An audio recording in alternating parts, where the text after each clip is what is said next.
अस्सलामुअलैकुम। I hope आप सब खैरियत से होंगे। आज का जो हमारा टॉपिक है, रूल्स डिफाइन करने। हमने rules for naming variables in C language के सी लैंग्वेज में वेरिएबल नेम देने के क्या रूल्स उन्होंने डिफाइन कर दिए हैं, ये इस आज के लेक्चर में हम देखेंगे। ये हमने आईसीएस पार्ट 2 की जो है वो बुक स्टार्ट की हुई है। ये चैप्टर नंबर 9 है, जिसमें आज क्वेश्चन हम आज रूल्स के बारे में देखेंगे। चलिए जी स्टार्ट करते हैं हम। Write down the rules for naming variables in C language with example. ठीक है, हम वेरिएबल्स को नेम देते हुए, मतलब वेरिएबल्स को किस तरह नेम देना है, क्या रूल्स हैं, ये आज हम देखेंगे। जैसे इंग्लिश ग्रामर जो होती है, हमारे इंग्लिश को लिखने के भी कुछ रूल्स हैं। आपको ग्रामर बता दी गई है, फर्स्ट फॉर्म कब लगेगी, सेकेंड फॉर्म कब लगेगी, नाउन क्या है, प्रोनाउन क्या है, मतलब ये सब रूल्स आपको बता दिए गए हुए हैं।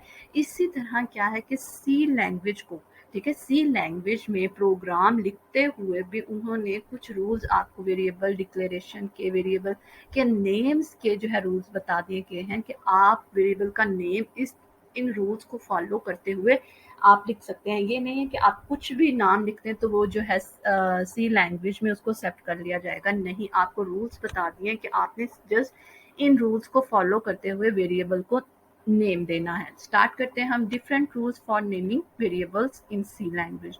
फर्स्ट रूल क्या है जी, वेरिएबल में include letters, numbers and underscore. कह रहे हैं कि वेरिएबल का जो नेम है उसमें क्या हो सकते हैं, लेटर्स हो सकते हैं, मतलब लेटर्स क्या है, अल्फ़ाबेट्स ए टू जी तक हो सकते हैं। मतलब लेटर्स जो हैं वो हमारे क्या, ए टू जी तक हो सकते हैं। नंबर्स हो सकते हैं, नंबर्स क्या है हमारे पास, 1 2 3, ठीक है, ये कोई भी नंबर आप उसके दे सकते हैं। और क्या है, अंडरस्कोर जो है वो हम अपने वेरिएबल के नेम में यूज कर सकते हैं। फर्स्ट रूल तो हमने देख लिया कि आप ये 3 नंबर्स, मतलब लेटर्स, नंबर्स और अंडरस्कोर्स को यूज करते हुए अपने वेरिएबल को नेम दे सकते हैं। सेकेंड क्या है, the first character of variable must be a letter और अंडरस्कोर। ठीक है, वो क्या कह रहे हैं कि हमारा जो है फर्स्ट लेटर, वेरिएबल को डिक्लेयर करने का जो फर्स्ट लेटर है वो क्या होना चाहिए, दो, या तो एक कोई अल्फाबेट होना चाहिए, ठीक है, या तो क्या होना चाहिए, अंडरस्कोर होना चाहिए। ठीक है, मतलब फॉर एग्जांपल मैं अगर कोई नेम देती हूँ, कोई अल्फाबेट होना चाहिए, ठीक है, कोई लेटर होना चाहिए। फॉर एग्जांपल मैं एज एज देती हूँ, ठीक है, ये क्या है, मेरा किससे स्टार्ट हो रहा है, मेरा वेरिएबल लेटर से, अल्फाबेट से। या तो मैं इस तरह दे सकती हूँ, या तो मैं अंडरस्कोर लगा के और इस तरह लिख सकती हूँ। ठीक है, हमें जो सी में रूल बता दिए गए हैं कि आपका वेरिएबल को नेम देने का फर्स्ट करेक्टर जो है, या तो वो अंडरस्कोर हो, या तो वो क्या हो, लेटर हो। ठीक है, इन दोनों के अलावा वो कुछ भी नहीं हो सकता। फॉर एग्जांपल अगर आप कहें कि मैं इस तरह से कुछ ये सिंबल लगा के प्लस का और एज लिखना चाहती हूँ, ठीक है, ये आपका क्या होगा, रॉन्ग वेरिएबल का नेम होगा। ये जो है सी लैंग्वेज में बिल्कुल भी एक्सेप्ट नहीं किया जाएगा। फॉर एग्जांपल अगर आप हैश का साइन यूज करके इसको वेरिएबल को नेम देते हैं, स्टार्ट जो है हैश के साइन से करते हैं, तो ये भी क्या है, हमारा रॉन्ग वेरिएबल है। हमने ये याद रखना है कि जब भी वेरिएबल को का नेम डिसाइड करना है, या उसका फर्स्ट करेक्टर जो है वो या तो लेटर हो, या तो क्या हो, अंडरस्कोर हो। इन दोनों के अलावा अगर कोई भी सिंबल, कोई साइन आप यूज करेंगे तो वो क्या होगा, वो रॉन्ग होगा। ठीक है, अब देख लेते हैं जी, the use of underscore is not recommended. ठीक है, the usages of underscore is not recommended, मतलब उसमें क्या है जी, हमारी सी लैंग्वेज में कभी अंडरस्कोर को भी वो रिकमेंड नहीं करता। The variables 9 the variables 9 minutes, hash, home या 2 kg आर इनवैलिड। मतलब ये जो हमारे पास कीवर्ड्स हैं, ये वाले ये जो वेरिएबल का नेम दिया है, हैश, होम है, 9 मिनट है, 2 kg है, ये हमारे पास वेरिएबल रोंग है। ठीक है, ये क्या है, इन वेरिएबल्स का नेम जो है वो रोंग है। क्यों? क्योंकि ये ना तो लेटर से स्टार्ट हो रहा है, ना ही ये अंडरस्कोर से स्टार्ट हो रहा है, ना ये लेटर से स्टार्ट हो रहा है, ना ये अंडरस्कोर से स्टार्ट हो रहा है। ठीक है, हमने ऊपर पढ़ा है कि या तो वो लेटर से स्टार्ट हो रहा हो या वो अंडरस्कोर से स्टार्ट हो रहा हो, ठीक है। इनके अलावा अगर वो किसी और सिंबल से स्टार्ट होगा तो वो वेरिएबल का नेम जो है वो इनवैलिड होगा। इनवैलिड का मतलब है कि गलत होगा, वो यूज नहीं कर सकते। उसके बाद क्या है जी, blank spaces are not allowed in variables name. Blank spaces क्या है जी, the variable my car, my war and your car are invalid, मतलब स्पेस, ब्लैंक स्पेस नहीं होनी चाहिए। इसके दरमियान देख रहे हैं ये एक स्पेस उन्होंने दे दी है, तो वो कह रहे हैं कि वेरिएबल का नेम देते हुए आपने उसमें स्पेस यूज नहीं करनी। आप इस तरह यूज कर सकते थे कि स्पेस को डाले बगैर ऐसे माय चार लिख सकते थे, ये आपका वेरिएबल नेम जो है वो करेक्ट होना था।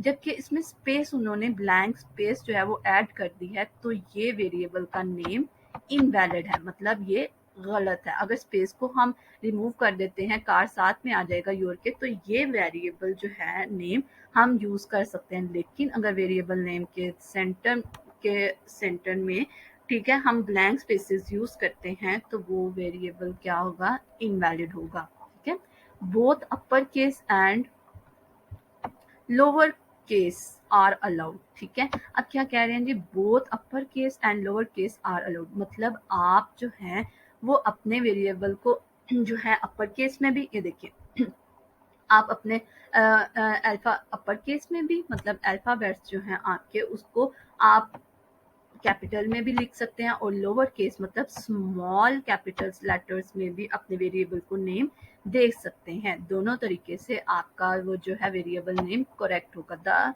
अपर case and lower case letters are considered different in C, ठीक है। अब क्या है कि देखने example, marks is different from marks, ये क्या है, ये अपर केस में लिखा हुआ है, मतलब कैपिटल लेटर्स में लिखा हुआ है। ये जो है सी लैंग्वेज में एक अलहदा से रोल अदा करेगा, ठीक है। इज डिफरेंट फ्रॉम मार्क्स, मतलब ये स्मॉल जो है लोअर केस में लिखा हुआ वेरिएबल का नेम ये डिफरेंट काम परफॉर्म करेगा, और मार्क्स जो है ये डिफरेंट। अब हमने ये ऊपर देखा है ना कि अपर केस और लोअर केस जो है लेटर, मार्क्स से तो समझ आ रही है कि हमने किसी के मार्क्स जो हैं वो एंटर करवाने हैं या उसको स्टोर करवाना है मार्क्स को।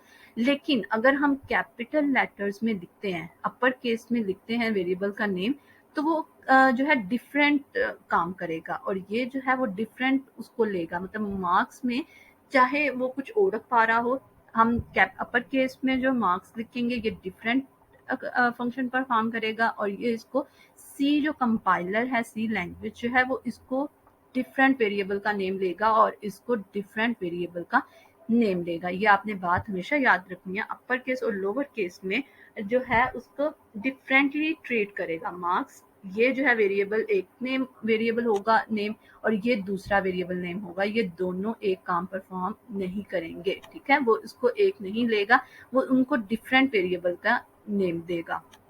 The special symbol such as hash, dollar sign, percentage are not allowed in variable names, ठीक है। वो कह रहे हैं कि जो हमारे पास स्पेशल सिंबल्स होते हैं, जैसे कि हमारे पास जो है एम्परसेंट का साइन है, डॉलर साइन है, उसके बाद क्या है जी हमारे पास परसेंटेज का साइन है, तो ये वाले जो सिंबल्स हैं वो वेरिएबल्स नेम में अलाउ नहीं है। मतलब इनको यूज करते हुए आपने वेरिएबल का नेम नहीं रखना। ये देख ले अब एग्जाम्पल में, डॉलर साइन कॉस्ट, मतलब ये जो है ये हमारे पास इनवैलिड वेरिएबल नेम है। टोटल डॉट एल जो है ये भी हमारे पास क्या है, इनवैलिड, के हमने स्पेशल सिंबल्स जो हैं, जैसे ये वाले स्पेशल सिंबल्स हैं या दूसरे हमारे पास और भी बहुत सारे स्पेशल सिंबल्स हैं, उनको यूज करते हुए हम अपने वेरिएबल्स का नेम नहीं रख सकते। ये क्या वेरिएबल्स नेम जो है वो इनवैलिड होंगे। अच्छा जी, नेक्स्ट रूल क्या है, reserve words cannot be used as variable name, ठीक है। The names int, void and while are invalid variable. Reserve words क्या होते हैं, हमारे पास सी लैंग्वेज में जब सी लैंग्वेज डेवलप हो रही थी तो उसको डेवलप करते हुए कुछ वर्ड्स जो हैं वो उन्होंने पहले से ही रख लिया।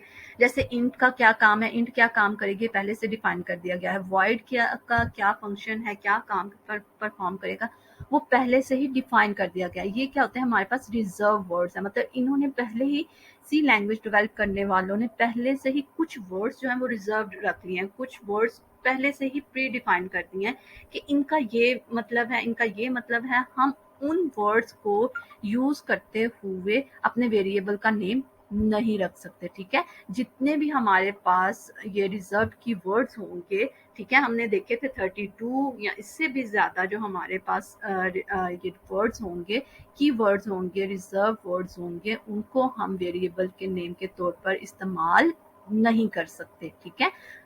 उसके बाद क्या है जी, a variable can be up to 31 characters long for many compilers, ठीक है। अब क्या है जी, हमारे पास जो है करेक्टर्स, हमारे पास वेरिएबल का नेम जो है वो 31 करेक्टर्स तक होना चाहिए। If a variable consists of more than 31 characters, only first 31 characters will be used, ठीक है। अगर वेरिएबल का नेम आपका 31 करेक्टर्स से भर जाता है, मतलब रीच कर जाता है, तो क्या करेगा सी का कंपाइलर, क्या करेगा, ऑटोमेटिकली फर्स्ट 31 करेक्टर्स को पिक करेगा और बाकी के जितने भी करेक्टर्स होंगे उनको इग्नोर कर देगा, ठीक है। आपने ये ध्यान रखना होगा कि हम जो भी वेरिएबल का नेम दे रहे हैं वो 31 करेक्टर्स तक जो होना चाहिए। उससे कम हो सकता है, 31 करेक्टर्स से कम हो सकता है, लेकिन इससे ज्यादा नहीं हो सकते वेरिएबल का नेम जो है डिक्लेयर करने में, ठीक है। वेरिएबल का नेम जब हम रखेंगे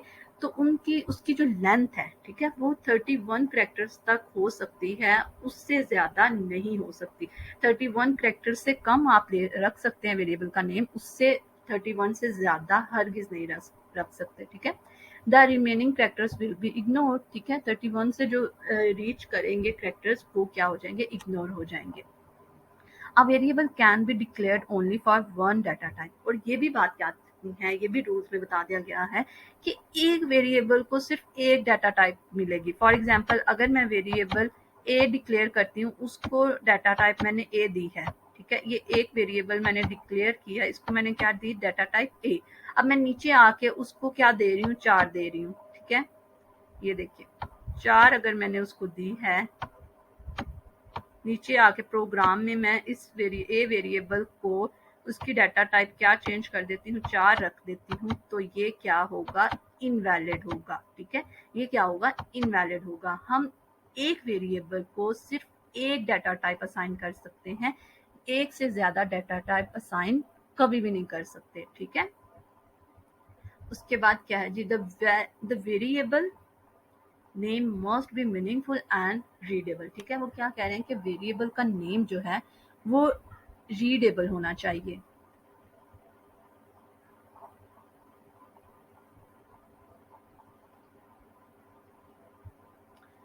the variable name must be meaningful and readable. जो हमने वेरिएबल का नेम रखा है वो कह रहे हैं कि उस वेरिएबल का नेम जो है वो मीनिंगफुल होना चाहिए। ये नहीं है कि आपने एबीसी रख दिया, उस वेरिएबल का नेम से हमें कुछ पता ही नहीं चल रहा कि ये एबीसी है क्या, मतलब आपने वेरिएबल का नेम क्या रख दिया जी, ऐसे कुछ रख दिया इंट, उसकी डाटा टाइप उसको इंट देकर, तो क्या किया जी, आपने क्या किया, ए बी सी, मतलब ये वेरिएबल का नेम जो है वो ये रख दिया। अब एबीसी से कोई वेरिएबल का नेम पड़ता है एबीसी, उसे क्या समझ आएगी कि एबीसी में क्या रखवाने की कोशिश कर रहा है, मतलब इसका क्या पर्पस है। इसलिए कह रहे हैं कि इस तरह का आपने वेरिएबल का नेम नहीं देना।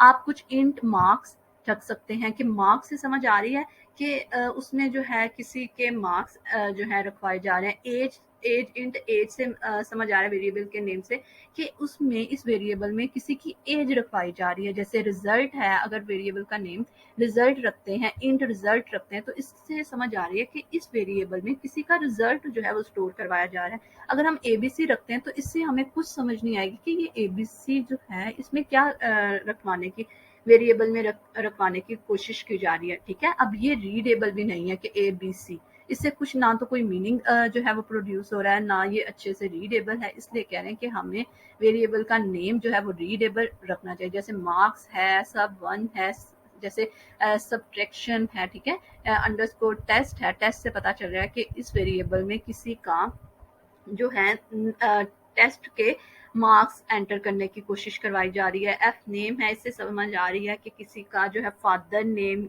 जो है वो रखने की कोशिश की जा रही है। It helps the user to understand the purpose of the variable, ठीक है। वो कह रहे हैं कि अंडरस्टैंड, यूजर को अंडरस्टैंड होना चाहिए। फॉर एग्जाम्पल अब मार्क्स रख रहे हैं, ये कोई भी अगर पर्सन पढ़ता है इसको तो उसे अंडरस्टैंड हो जाएगा, उसको मतलब समझ आ जाए कि अच्छा इस मार्क्स में वो नंबर को एंटर करवाना चाह रहा है, मतलब किसी के मार्क्स जो हैं इस मार्क्स वाले वेरिएबल में एंटर करवाना चाह रहा है, ठीक है।